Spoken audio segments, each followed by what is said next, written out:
We were going to go do training. I was at Station 1. We were looking for a fugitive, actually on Tinker Air Force Base. It's about 7 linear miles from here. I had taken off because my wife was the attorney at that time for the police department. Well, she had a lawsuit going where she was defending some officers at the federal courthouse. And I looked at my watch and it was 9:01. And I thought, boy, the reason it stuck out in my mind is I thought I'd really better get in there. I'm going to miss them start the trial. There was a grocery store at the corner at 13th, Northwest 13th and Broadway, and we were actually standing there when the bomb went off. I had just sat down on the bench when There are 4 elements that I have to receive information regarding. That's when I felt it rock. We felt it more so than heard it. It looked like a nuclear bomb, a fireball, going hundreds of feet into the sky. We turned on a TV, helicopter was panning around, and when they got to the front of the building, as a bomb tech, I knew immediately what that was.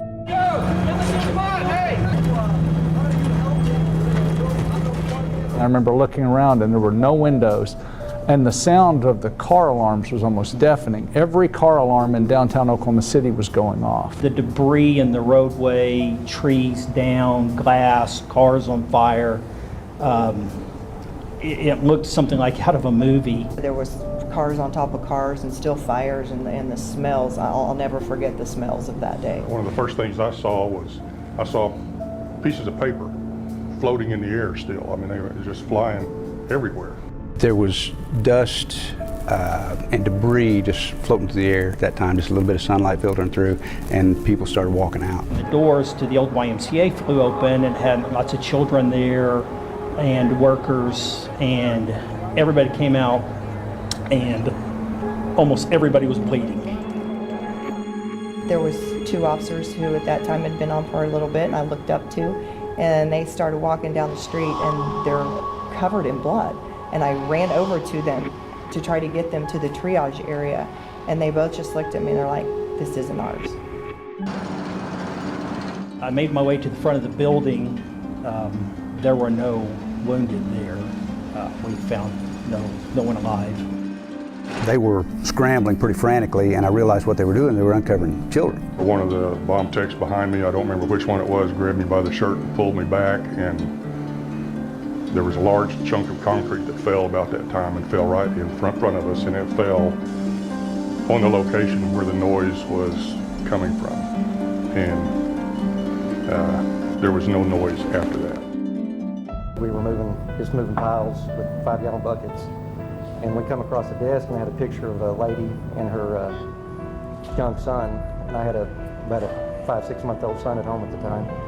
And so I saw the picture and it kind of hit me, because there's all this debris around it. So we ended up moving the desk, and under the desk, the lady that was in the picture was there. You hear the term blown to pieces a lot when you hear people talk about an explosion. But I had never really seen it with people. I mean, there were people that were literally blown to pieces. There were pieces of people inside that building. In the street! Get away from the building! Get back. Up to the street! What happened? They think there's another bomb. The radio announcement came out that there was a second bomb threat or bomb scare, and everybody to exit the building. And we just kind of looked at each other and decided we're just going to keep digging for this lady, which is one of the dumbest things I've ever done in my life. I had a young wife and a 6-month child at home. Let's go! 3 blocks, let's go! Come on, man, let's go! The people ran and the bomb tech stood on the corner because we knew we were going to have to go look, see what it was. I was very new on the department. I was very young, and I remember I was like, oh my gosh, this has happened, and now there's going to be a second one, and we're supposed to stay. And that's exactly what we did. We're going to be gone for just a few minutes. We're going to come back with the tools and equipment and get you out. About the time I went outside, my officer at Station 1 at the time was really adamant and insistent that I was not going to go back in, which was really tough to take because we had promised this lady that we were going to go back in and help her out. I spent most of that first day trying to find the survivors. We found some. We didn't find a lot. We found some. We found several that didn't make it. It was really hard to accept that somebody would come in to our city and intentionally do this.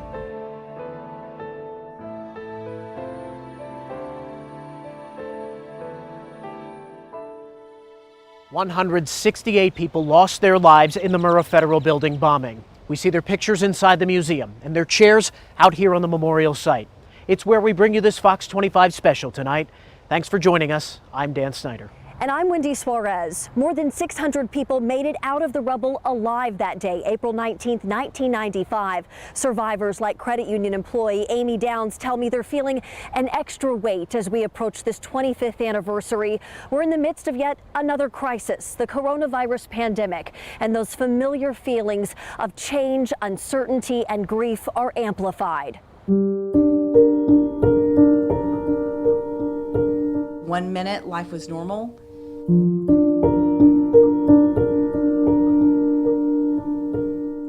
And the next minute, it was changed forever.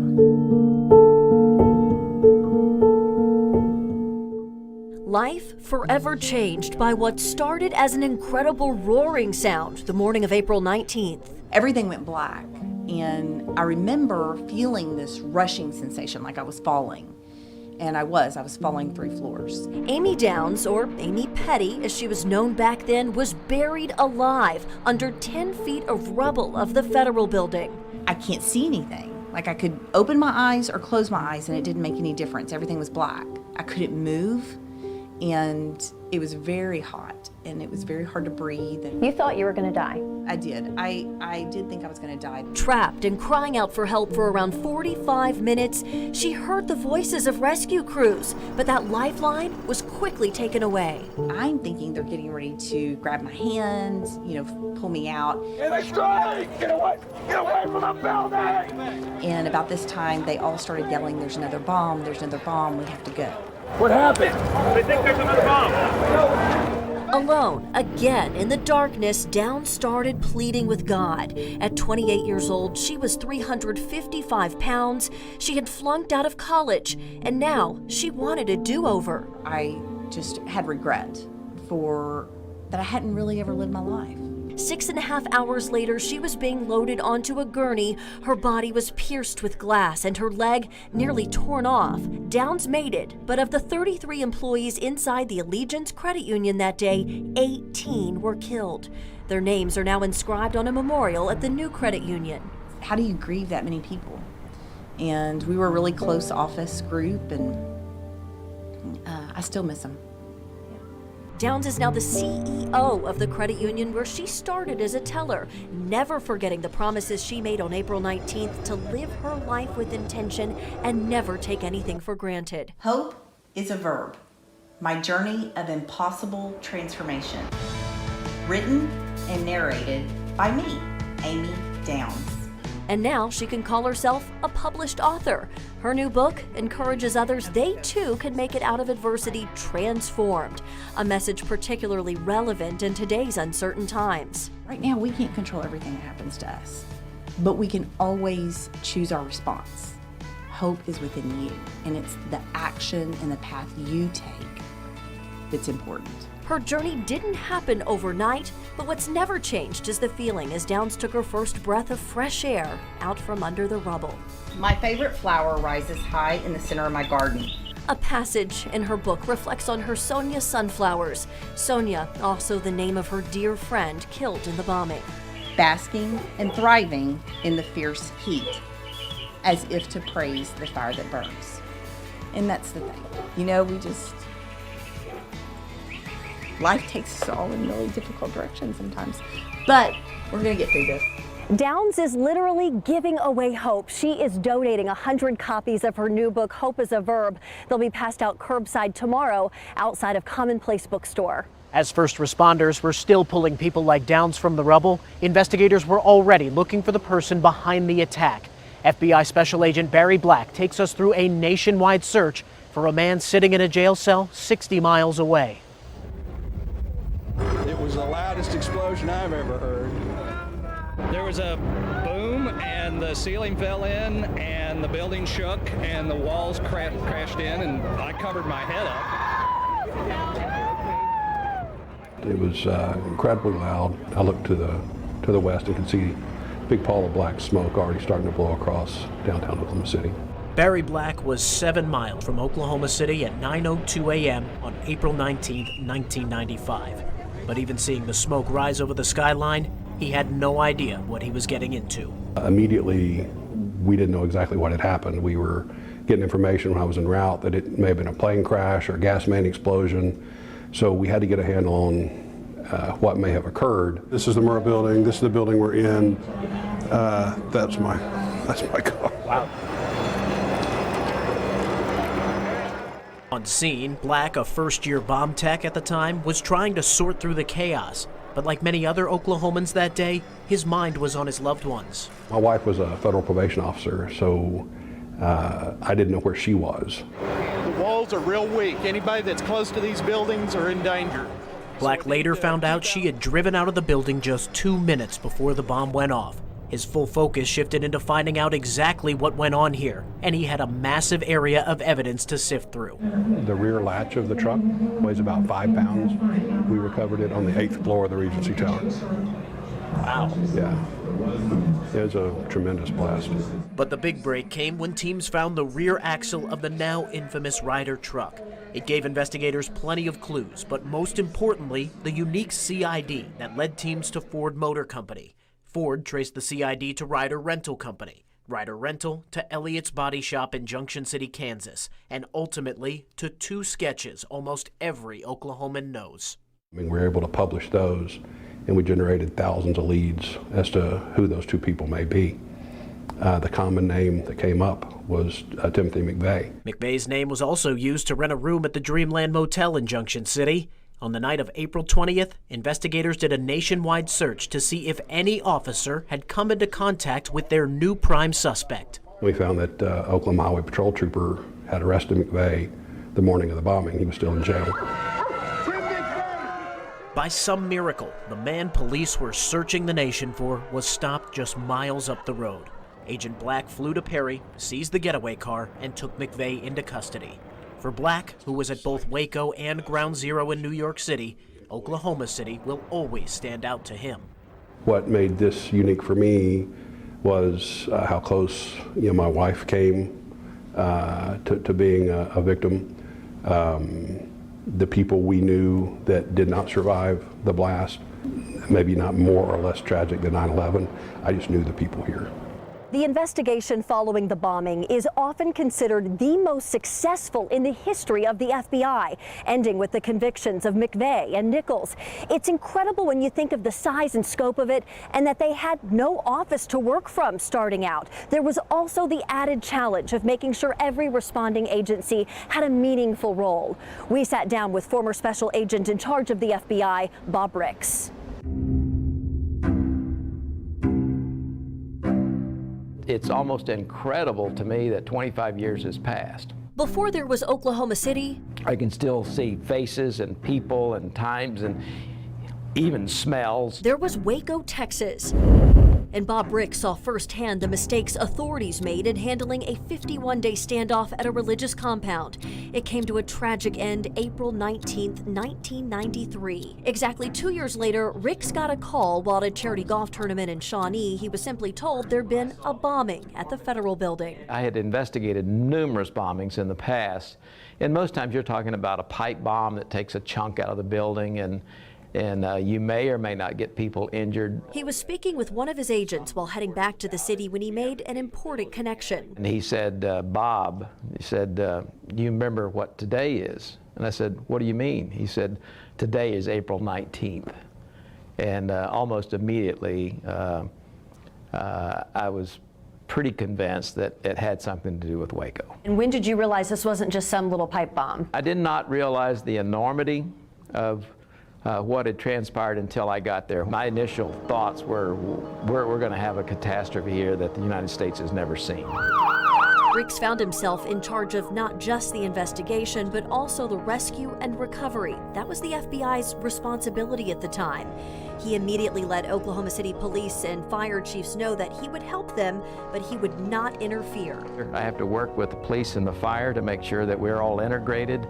Then you have the other competing interests that are there, from the Secret Service to the ATF to tax people. We even had military people. Ricks had to assemble a team of investigators and immediately create a field office from the ground up, something that usually takes months. Was that the biggest challenge at that point for you, was kind of getting the logistics and setting up that office, or what was the biggest challenge? The biggest challenge is not only is the rescue operation going on, but we now have a worldwide investigation going. Some reporters doubted, did we have the capability of handling this at our level, even though we're just a small hick town, as some try to portray us, which we're not by any stretch.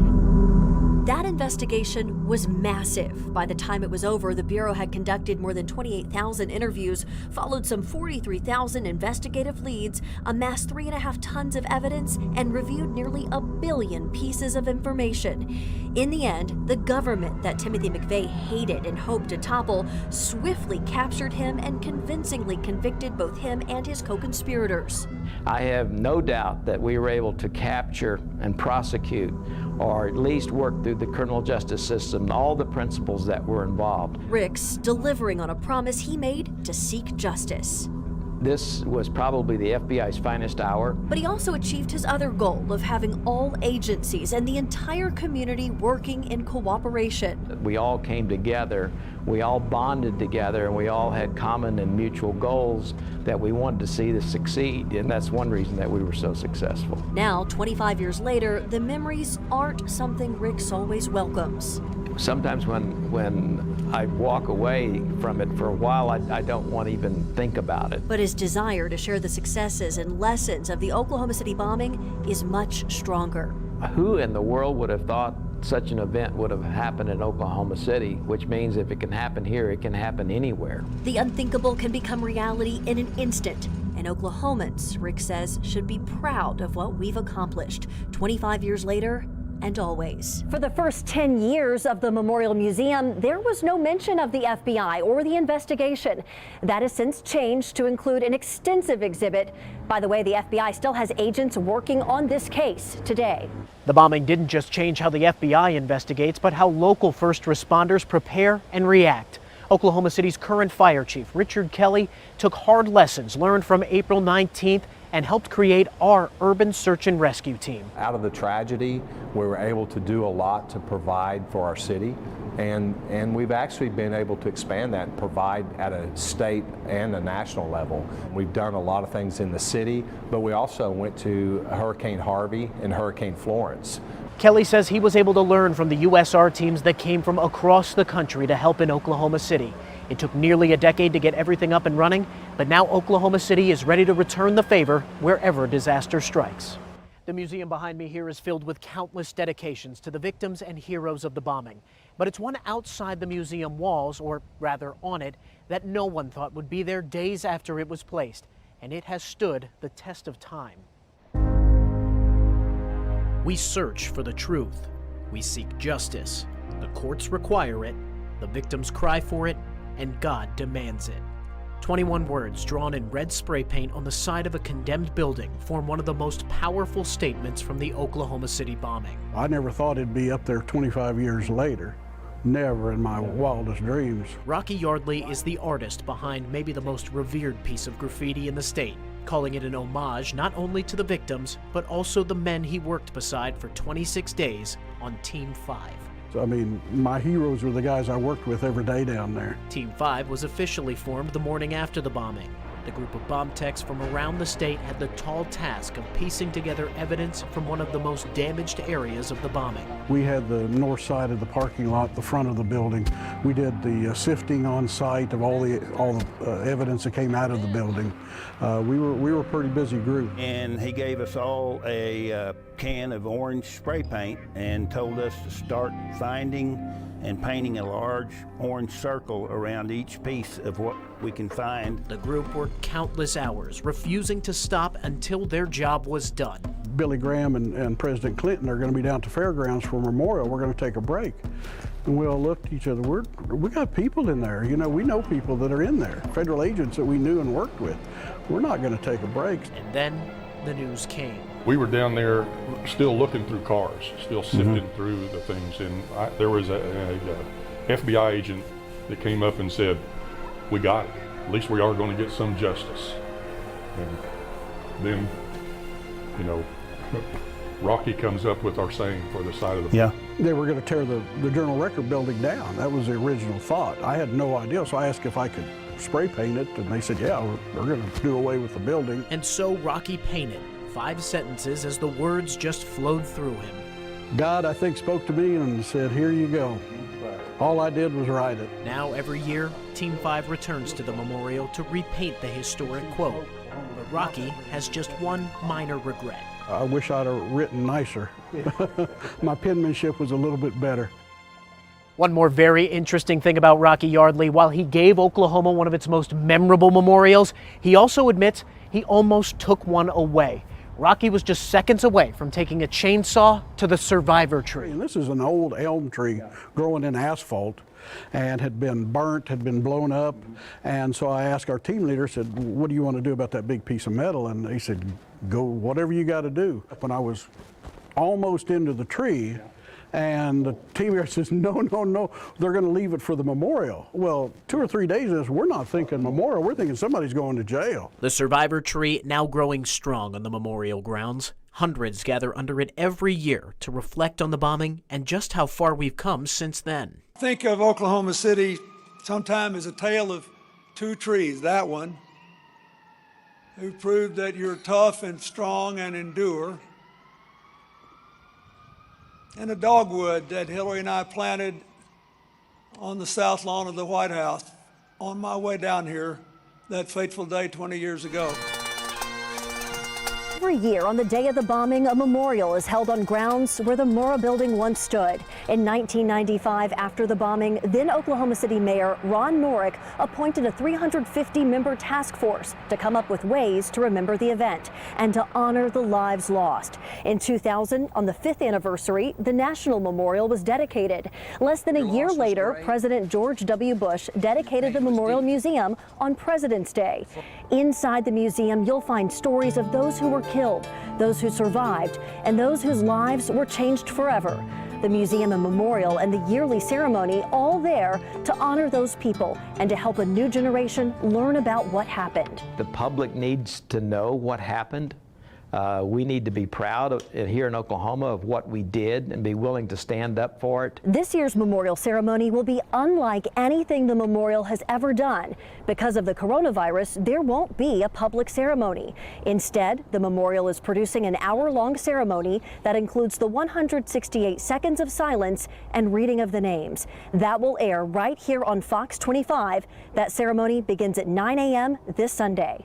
Every year at the memorial, speakers include local leaders. Frank Keating was elected Oklahoma's governor just 3 months before the attack and immediately had to lead our state through crisis. Not just him, but also his wife, Kathy.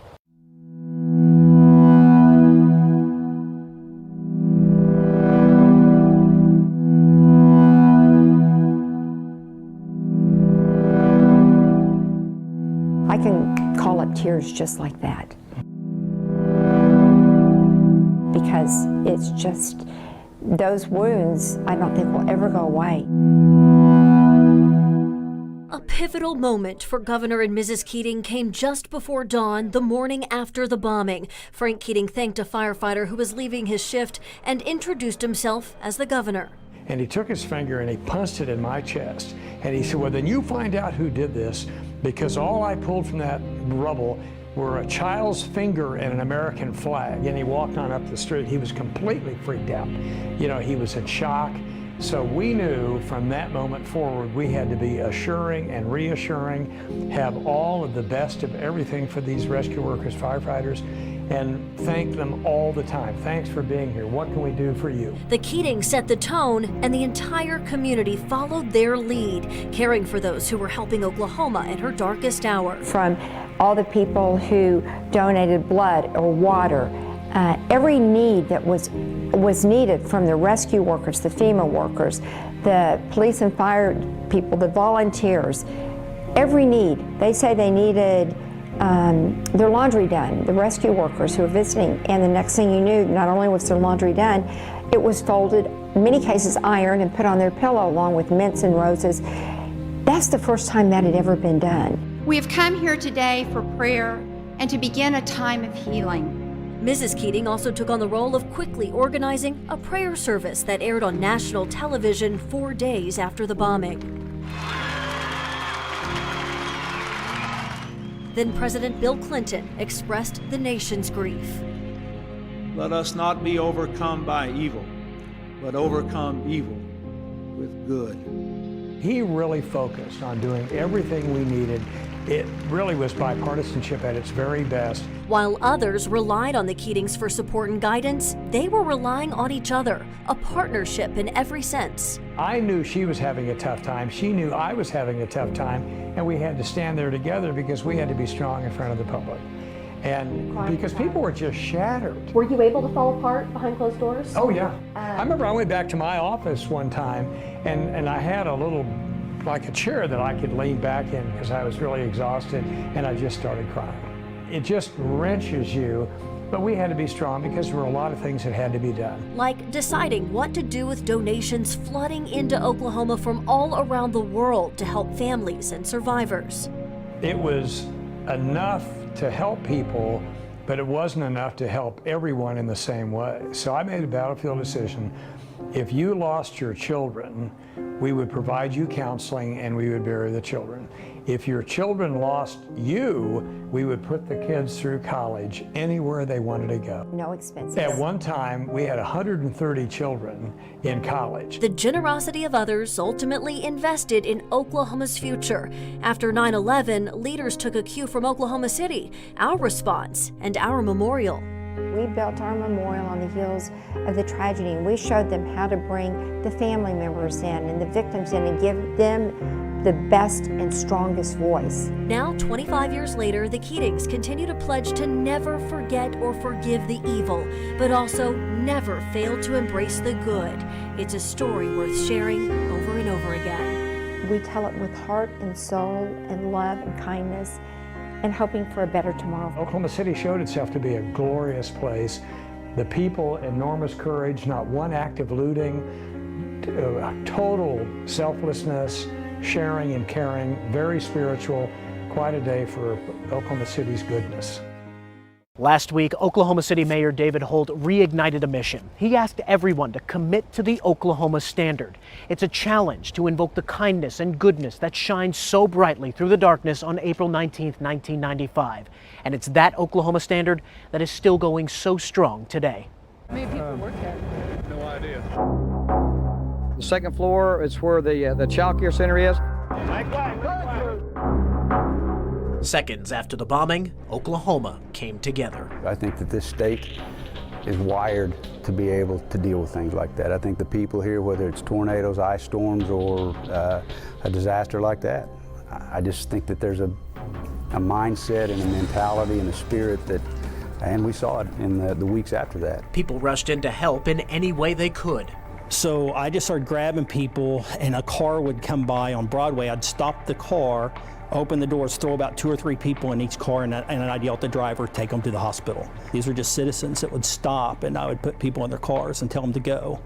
And without hesitation, no questions, they would take off. They came from around the state. People were showing up in, work trucks, and how can we help? The guy I was working with, he bore a hole in his boots, and they asked him what size shoe did he need.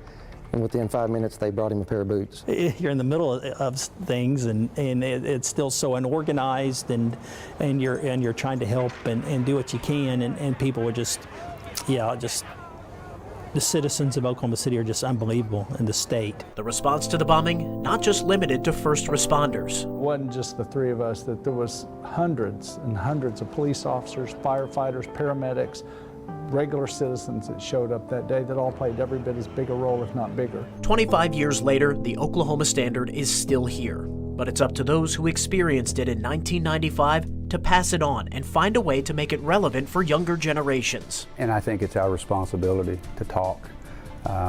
Mark and I have at our children's school to pass this on, pass the information, to pass our stories. A new generation of young people have moved to Oklahoma since 1995. It's up to all of us to show them how even the most tragic event can bring out the best in people. And that spirit can exist in them too, especially now, in the midst of a pivotal point in Oklahoma and U.S. history. We know how to do it. We come together, collaborate, help each other. And I think if we will do that now through this situation, we're going to get through it. The story of courage and heroism and excellence and competency, that Oklahoma standard transformed Oklahoma City. This city today is not what it was a year before the bombing in any manner, way, shape, or form. And that's a source of pride, that out of evil, good can come. And we've had a lot of good here in Oklahoma City since that tragedy. 25 years later, a city and state forever changed, but the Oklahoma standard and how we respond to tragedy, still the same. Thank you for joining us tonight for this look back. And don't forget to tune in Sunday morning at 9 for the National Memorial's 25th anniversary ceremony. 25 years later, Fox 25 remembers.